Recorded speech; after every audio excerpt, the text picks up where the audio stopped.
Hello everyone. अभी हम FPO training के बारे में ट्रेनिंग कर रहे हैं बेसिकली। इसमें ये जो ट्रेनिंग है बेसिकली मैं दो फेज में कवर करूंगी। पहला होगा हमारा जो भी बेसिक है, हम जानेंगे इंट्रोडक्शन कि एफपीओ क्या है, एफपीओ क्या काम करता है, ठीक है। एफपीओ में क्या क्या चीजें आती है, एफपीओ को क्यों बनाया गया, ठीक है, उसकी नीड क्या थी एफपीओ बनाने की। एफपीओ के अंडर कौन कौन से की टर्म्स है जिसका जानना आप लोगों के लिए बहुत जरूरी है। और एफपीओ किस तरीके से काम करता है, उसकी फाइनेंशियल चीजों को लेकर, वो मार्केट लिंकेज कैसे प्रोवाइड करेगा, और उसका ब्रॉड विजन क्या है। ये सारी चीजें जो बेसिक है वो हम कवर करेंगे। उसके बाद फेज सेकंड में हम बात करेंगे कि कौन कौन से एसएसआर बनकर जब आप जाएंगे ऑन ग्राउंड, ठीक है, तो किस किस तरह के फॉर्म्स आपको मिलेंगे, ठीक है, किस किस तरह के फॉर्म्स आपको भरने हैं, ठीक है, उसके बारे में हम डिस्कस करेंगे। तो सबसे पहले बात करते हैं हम थोड़ा सा बेसिक्स के बारे में, इंट्रोडक्शन के बारे में बात करते हैं। तो बेसिकली एफपीओ क्या है ना, फार्मर प्रोड्यूसर ऑर्गेनाइजेशन है, ठीक है। सरकार के द्वारा सेंटर सेक्टर इनिशिएटिव है, सरकार के द्वारा formation and promotion of 10,000 FPO का ये बेसिकली एक स्कीम है जो लॉन्च हुई है सेंट्रल गवर्नमेंट के द्वारा, ठीक है, जो कि 2020 में लॉन्च हुआ है। तो उसमें क्या है, एक डिसाइड किया गया है कि एक सस्टेनेबल फार्मर प्रोड्यूसर ऑर्गेनाइजेशन बनाई जाएगी, ठीक है। सबसे पहले थोड़ा एफपीओ है क्या, ठीक है। बेसिकली आपके जो फार्मर्स है, ठीक है, एक जो फार्मर है, अगर मेरे से बात करूं हमारे इंडिया में फार्मर की जो आय है बहुत ही कम होती है। क्यों? क्योंकि फार्मर अपने प्रोडक्शन करने में, चीजों को उगाने में जितनी उसकी लागत लगती है, जितना वो अपना खर्च करता है, उससे कहीं कम वो उगा पाता है, और उससे भी ज्यादा बहुत कम उसको प्रॉफिट होता है। तो इस तरीके की प्रॉब्लम्स को जो कि एक फार्मर देख रहा है, ठीक है, फेस करता है, उन सारी प्रॉब्लम्स को उसका निवारण करने के लिए, उन सारी प्रॉब्लम्स को सॉल्व करने के लिए एफपीओ का निर्माण किया गया है, ठीक है। इसका बेनिफिट क्या होगा फार्मर्स के लिए, उसकी इनकम अच्छी होगी, ठीक है, और जो हमारी एग्रीकल्चर चेन है वो और भी ज्यादा मजबूत बनेगी, स्ट्रेंथन बनेगी। तो विजन क्या है हमारा, जो भी स्मॉल और मार्जिनल फार्मर्स है, ठीक है, उनको एक उनको कलेक्ट करना, ठीक है, वो एफपीओ में आके जुड़े, हमारी प्रोडक्ट उनकी प्रोडक्टिविटी अच्छी हो, मतलब जो भी वो क्रॉप उगा रहे हैं वो अच्छी हो, उनकी फसल अच्छी हो, उसको उगाने में जितना भी कॉस्ट लग रहा है वो कम लगे, उनको ज्यादा ना खर्च करना पड़े, ठीक है। उनका बार्गेनिंग अच्छा हो, अच्छे से वो मार्केट से बार्गेन कर पाए, मतलब बेसिकली उनका जो मार्केट जो लिंकेज है वो एफपीओ अच्छी से प्रोवाइड करेगा, ताकि उनका जो क्रॉप है सही दाम पे बेचा जाए, और एक अधिक से अधिक मुनाफा जो हो फार्मर को मिले, और उनकी प्रॉफिट जो उनकी जो इनकम है वो उनकी जेब में जाए। तो ये सारा चीजों का जो काम है वो एफपीओ करेगा। तो हम कह सकते हैं एफपीओ एक बिजनेस एंटिटी की तरह काम करता है, ठीक है। एफपीओ जो है रजिस्टर है अंडर द कंपनीज एक्ट और कॉर्पोरेटिव एक्ट के तहत।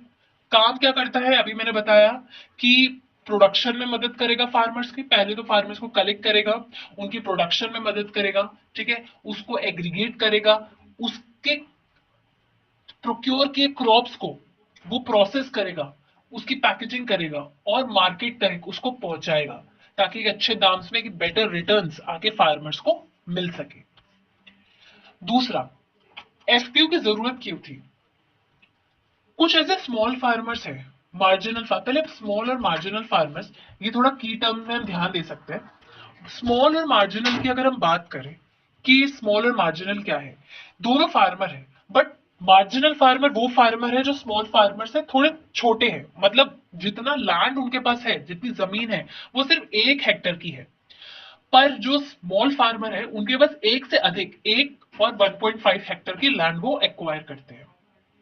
अब जब ये फार्मर्स है, किस तरीके के चैलेंजेस वो फेस कर रहे हैं, उनके पास बहुत कम उनके पास बेसिकली उतने पैसे नहीं है, उतनी इनकम नहीं है, उतना उनके पास वो नहीं है कि वो रॉ मटेरियल अच्छी क्वालिटी का खरीद सके, अच्छी क्वालिटी के सीड्स नहीं उगा ले पाते, इससे अच्छी फसल नहीं होगी, वो फर्टिलाइजर अच्छे से खरीद नहीं पाते, अपनी जब वो पूरी फसल की जब कटाई वगैरह हो जाती है तो उसके बाद आपके लैंड को रीजनरेट करना पड़ता है, उसको अच्छे से न्यूट्रिशन जो है उसको दोबारा से प्रोवाइड करने पड़ते हैं, ताकि आने वाली जो फसल होगी उसके बाद, एक बार खेती होने के बाद जो फसल है, वो लैंड थोड़ी थोड़ी सी न्यूट्रिशन उसमें कम हो जाते हैं, तो वो सारे न्यूट्रिशन उसको प्रोवाइड करना, साथ में वो नॉलेज भी प्रोवाइड करना कि किस तरीके से हम अपनी फसल को और अच्छा कर सकते हैं, तो वो सारी चीजें एफपीओ फार्मर्स को प्रोवाइड करने में और ट्रेन करने में मदद करता है। तो ये सारी चीजों से लड़ने के लिए, ये सारे जो चैलेंजेस है, जैसे प्रोडक्शन लो होगी, मार्केट से अच्छे से लिंकेज नहीं कर पाएगा,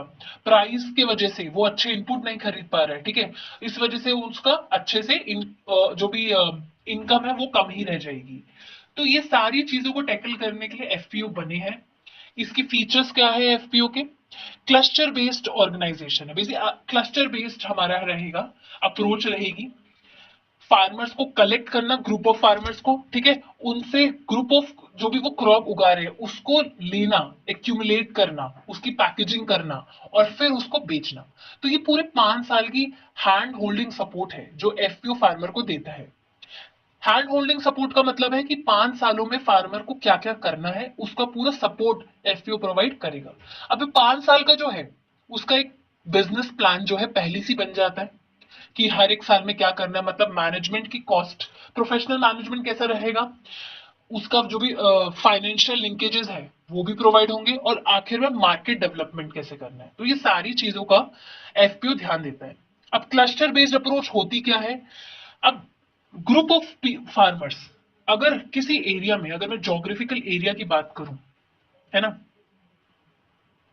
जोग्राफिकल एरिया की बात करूं, एक जोग्राफिकल एरिया में बहुत सारे फार्मर्स रहते हैं, ठीक है, तो वो क्या करेंगे, एफपीओ से जुड़ेंगे। तो वो जो जुड़ेंगे वो अपने ही एरिया के एफपीओ से जुड़ेगा, तो वो एक जो एफपीओ है वो जोग्राफिकल रिस्ट्रिक्टेड रहता है, मतलब उस एरिया में जितने फार्मर है वो उन पे फोकस करेगा, वही उसके शेयर होल्डर भी होंगे, और उनकी जो भी प्रॉब्लम वो फेस कर रहा है उन पे वो ध्यान देगा, उन्हीं को अपना रजिस्टर करेगा, उन्हीं से क्रॉप एग्रीगेट करेगा, उन्हीं की एफिशिएंसी को इंप्रूव करेगा। तो देखा जाए तो पूरा जो फोकस रहे वो अपने उन फार्मर्स में करेगा, ठीक है। अब आगे देखते हैं मेंबरशिप कौन कौन से, मतलब कौन कौन से कितने मेंबर है। मिनिमम अगर आपके प्लेन एरिया की बात करूं तो मिनिमम आपके 300 लोग जो है वो एज अ शेयर होल्डर आपके एफपीओ से जुड़ते हैं। वही नॉर्थ ईस्ट एरिया में, वो जो हिली एरिया है, मिनिमम आपके 100 लोग होते हैं मिनिमम, ठीक है, मैक्सिमम कितना भी हो सकता है। प्रायोरिटाइज किस पे किया गया है?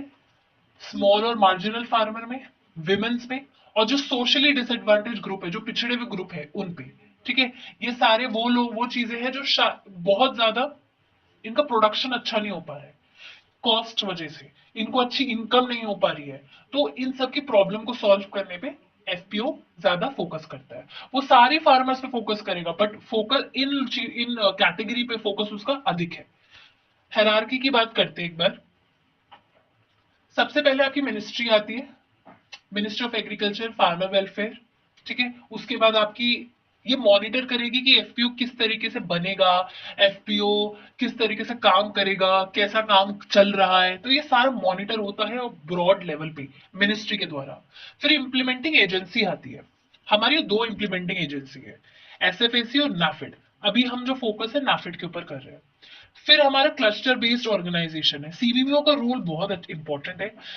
हम कह सकते हैं कि सीबीबीओ ही है जो एक एफपीओ को बनाने में मदद करता है, एफपीओ का निर्माण बेसिकली सीबीबीओ करता है, ठीक है।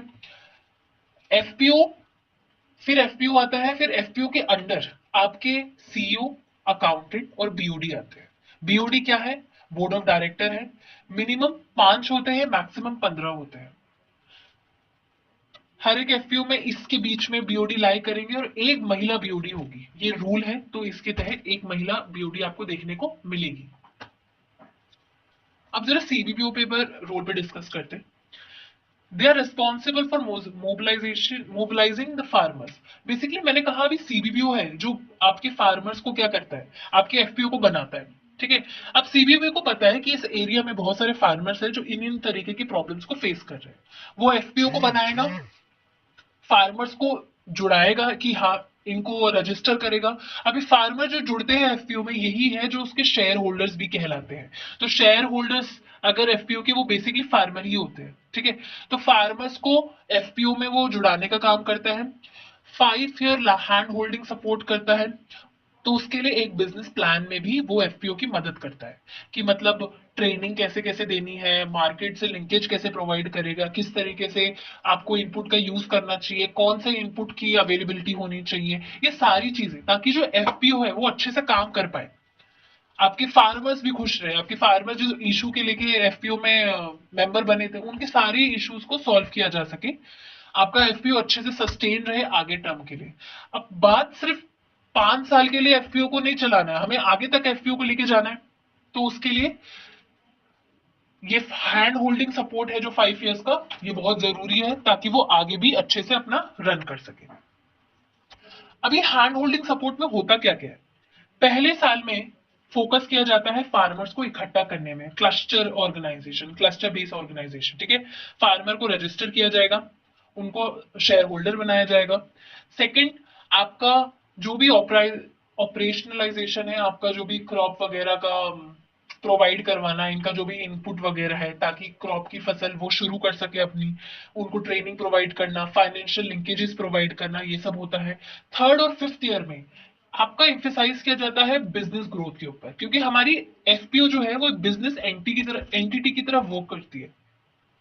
तो बिजनेस ग्रोथ की तरह अब उसका मार्केट एक्सपेंशन होगा ताकि लॉन्ग टर्म सस्टेनेबिलिटी बनी रहे और वो आगे तक रन करे। अब सस्टेन बनने के लिए, अगर लॉन्ग टर्म सस्टेनेबिलिटी मुझे चाहिए तो फाइनेंशियल सपोर्ट तो लगेगा। तो स्कीम को फाइनेंशियल सपोर्ट सरकार 3 तरीकों से देती है। पहला है आपका इक्विटी ग्रांट, दूसरा एफपीओ मैनेजमेंट कॉस्ट। ये 2 तरीके की जो मैंने बात करी अभी, ग्रांट की और मैनेजमेंट कॉस्ट की, ये दोनों एफपीओ को मिलते हैं। तीसरा है सीबीबीओ मैनेजमेंट कॉस्ट, ये आपके सीबीबीओ को दिया जाता है, ठीक है।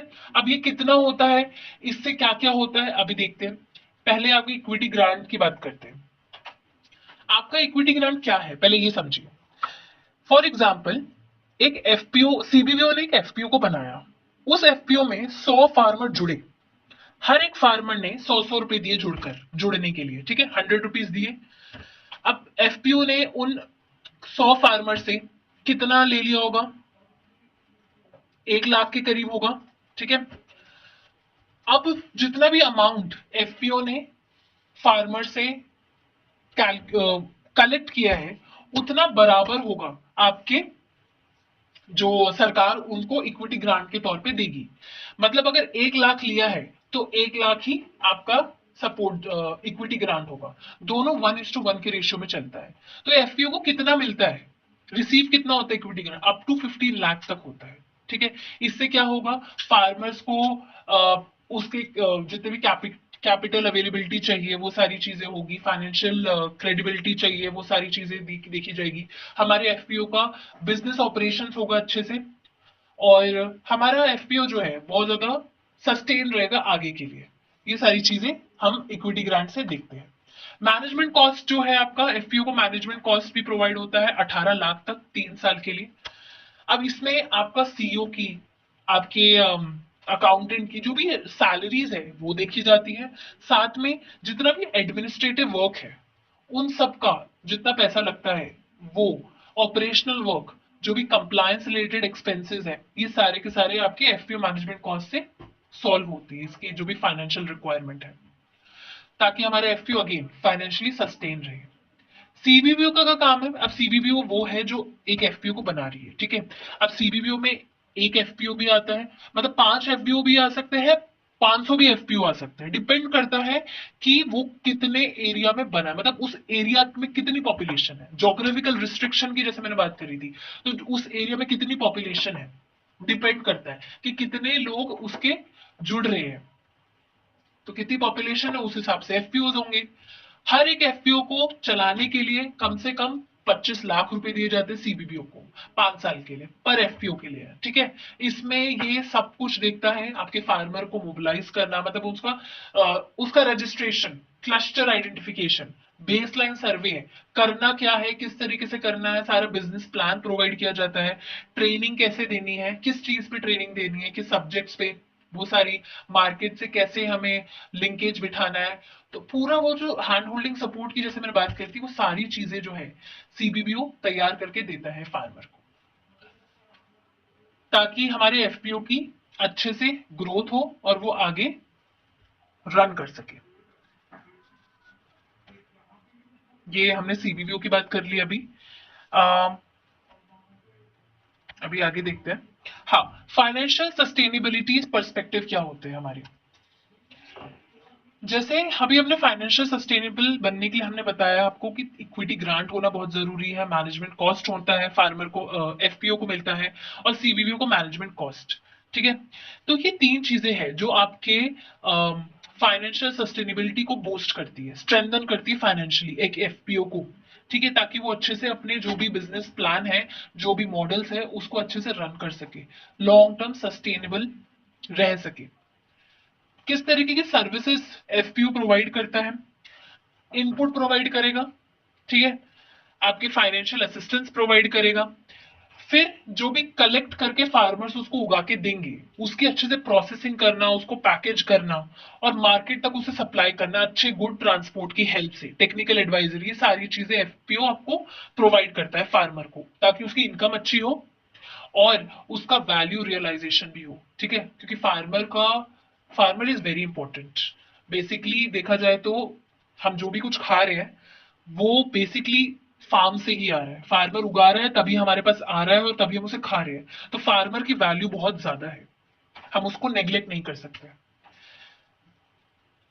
तो अभी हमने जितना बेसिक हमने समझा उससे हम कह सकते हैं जो हमारा ये सरकार का एफपीओ को बनाने का जो ब्रॉड पर्सपेक्टिव है, एक आउटकम है, वो क्या होगा, हमारी एग्रीकल्चर इकोनॉमी सेल्फ रिलायंट बनेगी, हमारे जो फार्मर है उनकी आय, उनकी इनकम अच्छी होगी, रूरल एंटरप्राइजेस स्ट्रेंथन होगा, हमारी इंप्लॉयमेंट, फार्मर्स की इंप्लॉयमेंट अच्छी होगी, उनको काम मिलेगा, क्योंकि बहुत ज्यादा इनकम कम होने की वजह से वो अच्छी प्रोडक्शन नहीं कर पाते हैं। ठीक है, और फिर उनके पास काम भी नहीं होता है, एग्री उनके पास कितनी सारी चीजें होती है, फॉर एग्जांपल सीड खरीदने का पैसा नहीं है, कुछ खेती करने का ही पैसा नहीं हो रहा, बेसिक वो उनके पास पैसे नहीं है, तो वो अनएम्प्लॉयड ही रह जाते हैं। तो अब वो फार्मर बन के एम्प्लॉयमेंट ऐसे प्राप्त कर सकते हैं। तो ये हमारा थोड़ा बेसिक था। अभी हमने फेज वन हमारे कंप्लीट हो गया, ये हमारा बेसिक था कि क्या क्या होता है, सारे की टर्म्स, ये सारे की टर्म्स हमारे अभी नेक्स्ट फेज में जिसमें हम फॉर्म्स की बात करेंगे उन सब में आएगा, तो ये जानना बहुत जरूरी था। अब हम नेक्स्ट फॉर्म में अपनी बात करेंगे फेज में कि कौन कौन से फॉर्म्स है जो आपको भरने होंगे जब आप फार्मर एक एसेसर बन के वहां पे जाएंगे।